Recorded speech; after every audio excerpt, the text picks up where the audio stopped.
All right, we're here with Kyle Reyes, who's the Vice President of Institutional Advancements at Utah Valley University, otherwise known as UVU. Yep. How are you, Kyle? Doing great. Thanks for having me on today. You bet. Great partners UVU is to Silicon Slopes, hopefully vice versa. Yeah. You guys are on like a 15-year tear, right?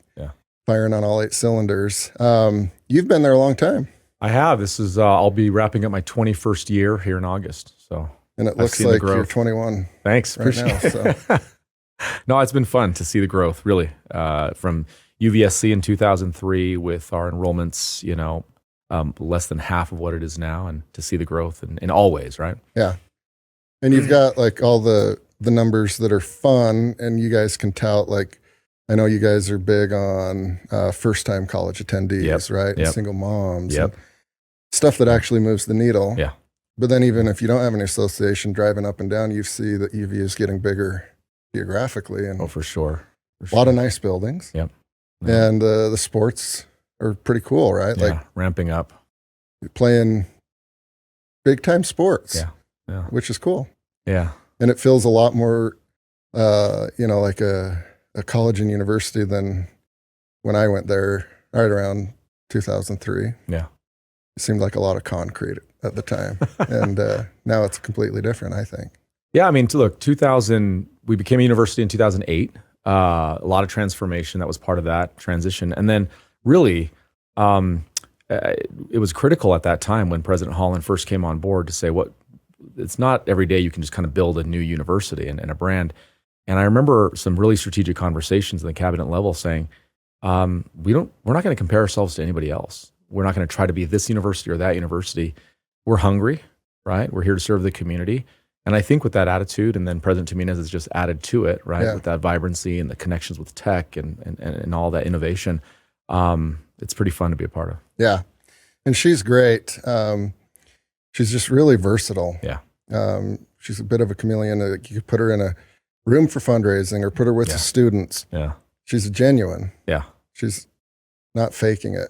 No, for sure. And her story, in fact, we just had a chance to visit her hometown in Iloilo, Philippines. Oh, cool. And the folks that were with us were like, okay, I'm starting to see that her story is UVU's story, right? Yeah. Kind of this underdog story. And then really, I mean, obviously her education, people know, MIT, Harvard, those types of things. But for her to come in and sort of emulate that Wolverine spirit, we always talk about punching above our weight, right? Yeah. Not sort of taking second place to anybody and just being unapologetic about it, right? We're here. Yeah. We're the largest university in the state of Utah now. Yeah. And just the spirit of innovation. Like, let's get to a yes. When community partners reach out and say, hey, can you do this? Higher ed is so notorious for being like, there's red tape. Let's go through this. Yeah. And UVU, we're trying to say the philosophy, let's get to a yes. Let's try to figure this out. Yeah. Yeah. You guys are, your foot's on the right pedal, it seems like most of the time. Awesome. And it's a lot more entrepreneurial than the stereotypical university, because red tape sucks when you're behind it or in front of it. That's right. It's the worst. For sure.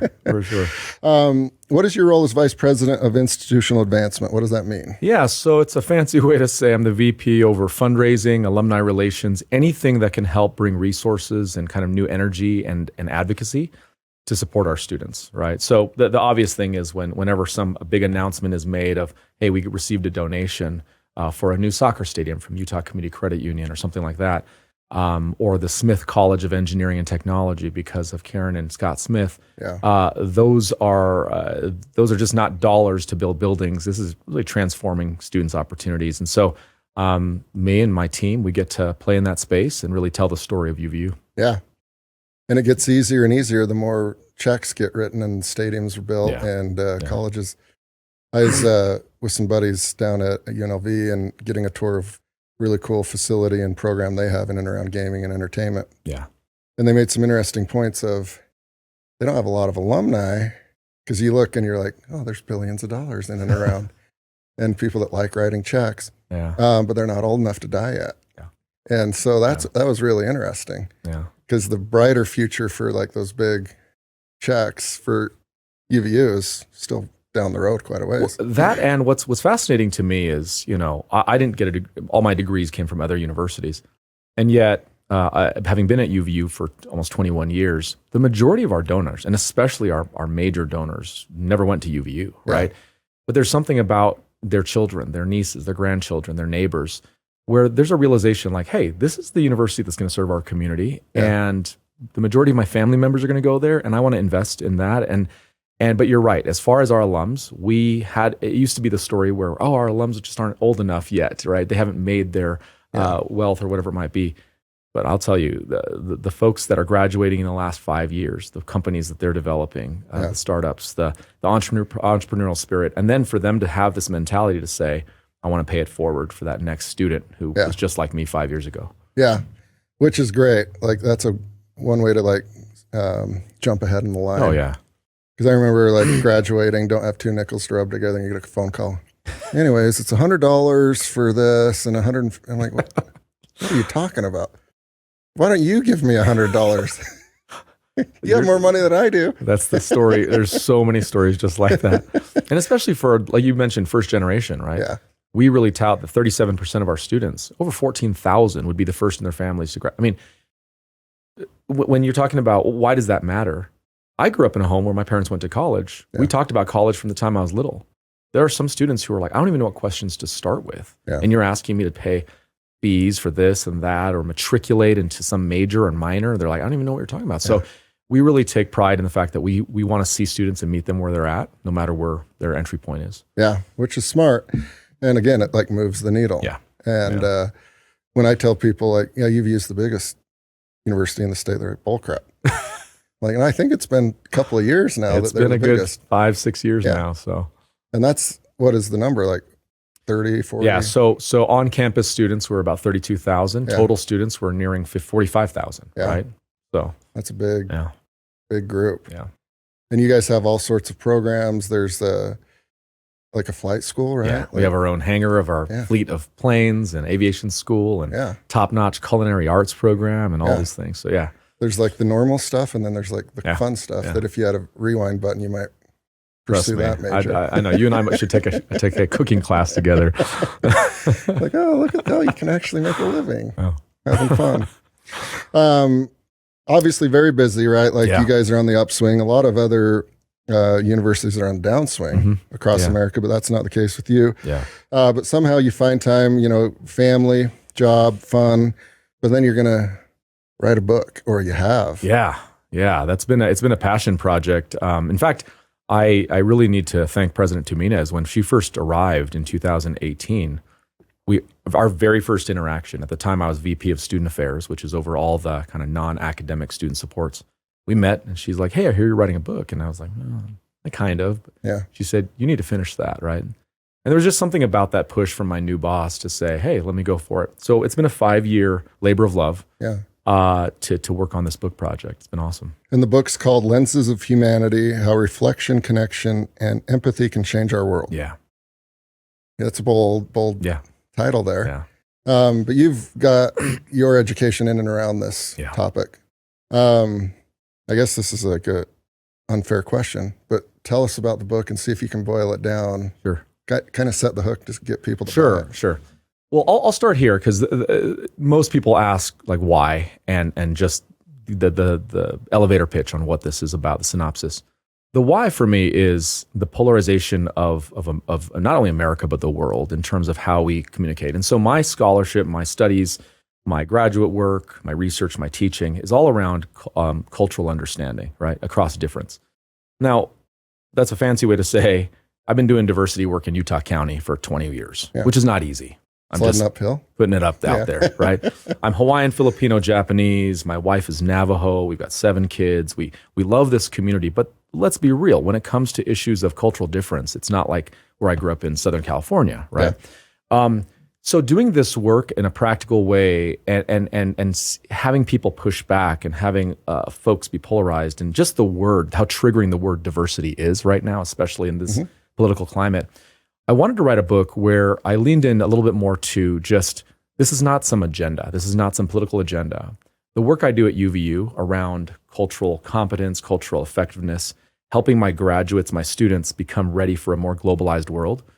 To me, that's not some liberal agenda or some woke agenda. For me, it's about dignifying the human experience. And so for me, it's all about humanity. And that's when all of a sudden I realized, don't write some DEI book, right? Yeah. Write a book about, at the core, what do you want people to know about this student and this student and this student? All so different, but all worth investing in because they're humans. And so in a nutshell, the book highlights, it presents a new framework for us to think about, what can I do on a daily basis to improve my humanity? And so I introduced 4 lenses. The inner lens, unpacking what we bring to the table.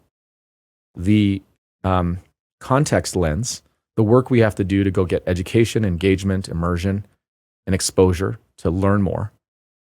The empathy lens, that one-to-one interaction and how do we improve cross-cultural communication. And then the community lens, how do we lift communities? And in all 4 of those lenses, each one has 3 chapters, and we explore kind of the what, so what, now what. What is the lens? Why does it matter? And what's a practical way that tomorrow you could go try to improve in each of those lenses? Yeah, which is cool because a lot of the criticism around DEI and diversity is, man, it just got crammed down, didn't it? Yeah. Guess what? I'm not going to any more of that. Because there's usually not like a call to action or some sort of teaching moment. Yeah. But it sounds like you took a practical approach to this. Yeah. Which one was the hardest of the 4 lenses to write about? The first one, the inner lens. And part of this is because it requires a bit of humility and vulnerability for somebody to say, shoot, like the way I view the world, my sense of normal isn't everybody's sense of normal. And so therefore I may not be right. Yeah. I think sometimes when we have some sort of disagreement, debate, difference, engagement, we enter that and think, well, I'm going to prove that my worldview is right. And what I argue is this is not about right or wrong. It's about understanding. Like you and I, right? We could vote for different issues. But as long as we start to share story and connect and unpack what I'm bringing to this exchange because of all of my lived experiences, and the same with you, there can be an increased respect, humanity, and empathy, but we can walk away disagreeing, and that's fine, right? So that was the hardest to write from just a sheer kind of unpacking my own stuff. What people don't remember as well is I was the first chief diversity officer at Utah Valley University under Matt Holland, right? Mm-hmm. And at the time that we established that position in 2014, 10 years ago, even 10 years ago, it was just a slightly different world in terms of diversity work. And I remember showing up as the diversity speaker and people just sitting back like, oh, here we go again, right? And then by the time I was done, you could just see their body language open up because they knew that I wasn't attacking them or I wasn't trying to make them feel guilty. Yeah. I was raising things, but my purpose wasn't to shut down the conversation. My purpose was to have you lean in and say, you know what? That's not as scary as I thought before. Yeah. And this book is trying to do that as well. I love it because none of it's that scary, right? There's 8 billion of us on planet Earth, and you hop on a plane, soon enough you're going to experience something wildly different. For sure. And it's always been like a weird thing, like the scariness of it, right? Yeah. Whether you're talking to a white dude or somebody that comes to Utah and they're like, this isn't like where I'm from. Right. I'm like, yeah, everyone will be fine if you just like talk a bit more and hang out and have a bit of fun. And I love that you've kind of put your book in that way. I'm interested in the empathy part. Yeah. I don't know if you're born with empathy or if you have to kind of learn it. I think I would lean towards it's a skill that you have to develop and hone over time. I could be wrong, but I think that's where I land. I love it. I'll have you read the book partly just because you just kind of nailed the transition from the context lens to the empathy lens. So can I just go right there? The empathy lens is probably the lens that I'm brought in to speak on the most. Because usually when people are like, hey, can you come speak? I ask them, what are your goals? Do you want me to cover all 4? Do you want me to cover? And then when they look at my materials, they're like, you know what? My company, my business, right? We did our little organizational climate assessment. Some people don't feel like they're part of a team, like they belong. Can you help me understand what you mean by developing day-to-day, both individually and organizationally, greater empathy? Like, great. For me, empathy it's both. I think we're born with some of it, right? But I think a lot of it can be developed because it simply starts with the context lens, which is exposure and engagement. in order for us, in order for us to develop a greater understanding, I just need to listen to your story, first of all. It's hard for me to demonize you the more I know about you, right? The more I actually see your vulnerability and you share. A lot of great work from Brene Brown on all that, shame and vulnerability and the way it connects people.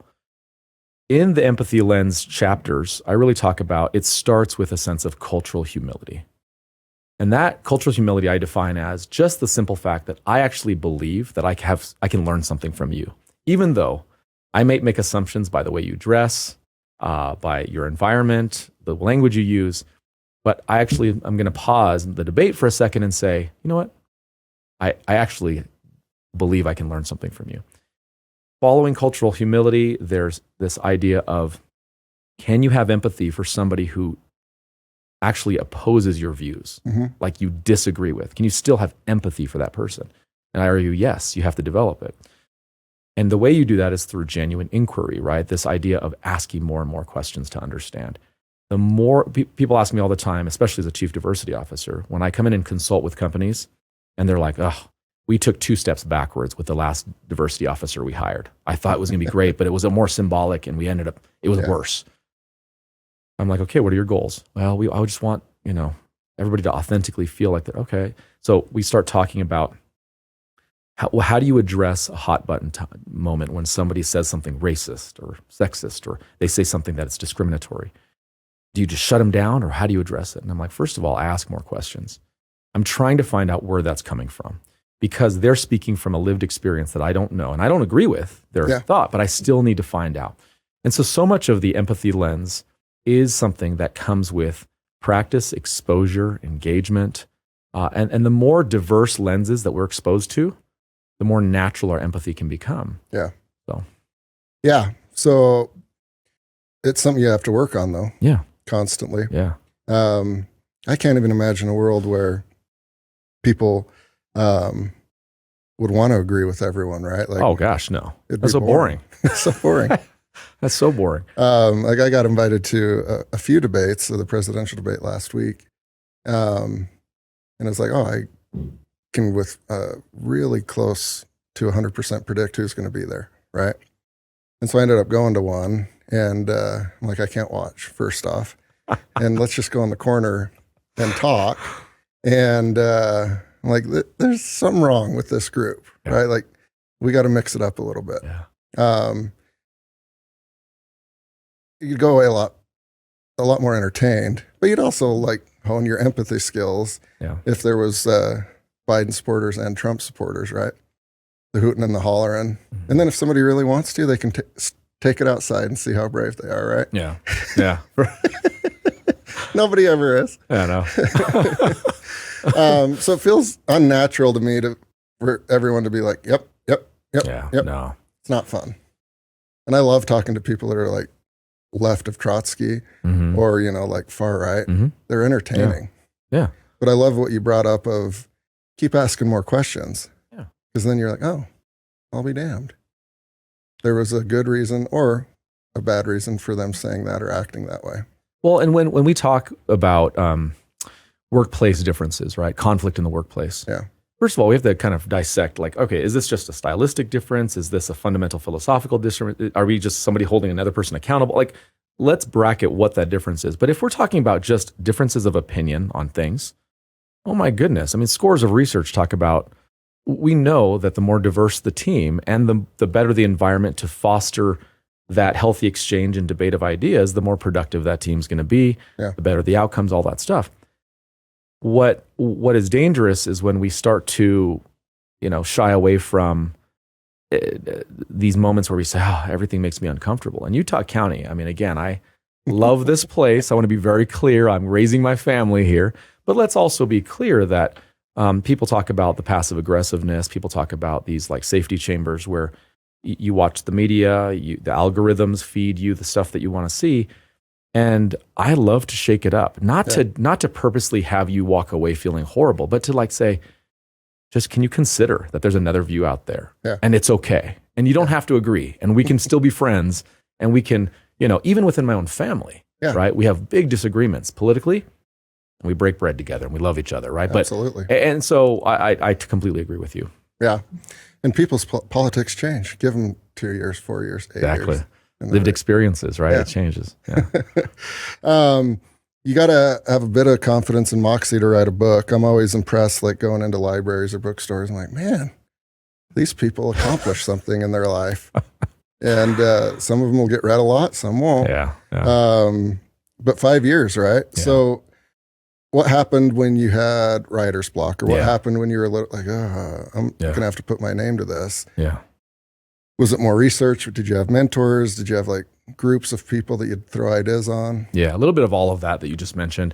But I laughed. The reason why I laughed right when you said you got to have a little bit of confidence and moxie. I mean, one of the things that I write about towards the end is like, just getting this thing done is, battling my own imposter syndrome. Let's be real. Yeah. I mean, I failed out of college 3 times. I got a less than a 1.0 GPA after a few semesters at college. I was a graffiti artist who wasn't the smart one of the family, right? Like, you know what I'm saying? So you still have that narrative going on in your mind. And when you're writing, I will tell you, I had all these different shoulder angels and demons, like, no one's going to read this, or it's too radical for the right and it's too soft for the left. And so therefore it's going to be too bleh, it's too meh.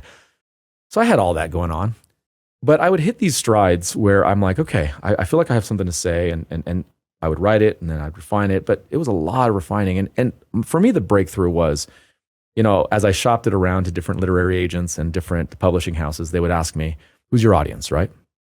Because they want to know where to put it on the Barnes & Noble shelf. Yeah. Self-help, leadership, cultural, sociology. And I was like, and I kept kind of hemming and hawing, like, I don't know, it's for everybody. Like, you have to pick an audience. You have to pick an audience. And finally, it kind of hit me. I was like, you know what? Honestly, I know this sounds weird because I do hope it's successful, but at the end of the day, I really don't care. like I finished a bucket list goal. I think there's some valuable things in there, but I told this one publisher, my primary audience is my kids and my grandkids.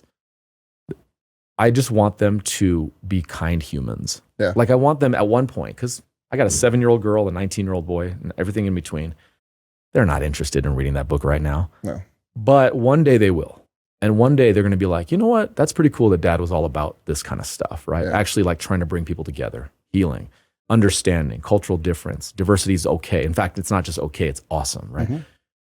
Because they're navigating the world as Navajo, Hawaiian, Filipino, Japanese kids with all their different interests, their identities, orientations, whatever that might be. Mm-hmm.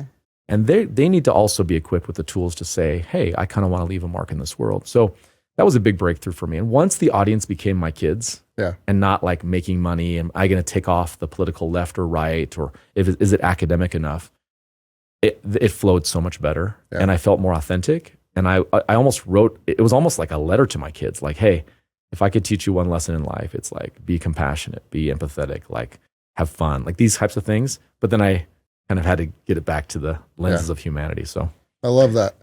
That's a good little trick for a lot of folks, would be my guess.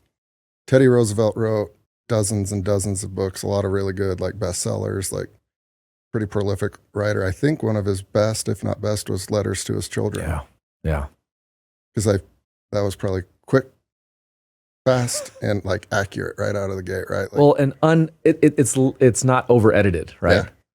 And it becomes this raw voice. And and I think people are like, man, this is some of the best work. And I bet it was like the easiest for him, which is very cool.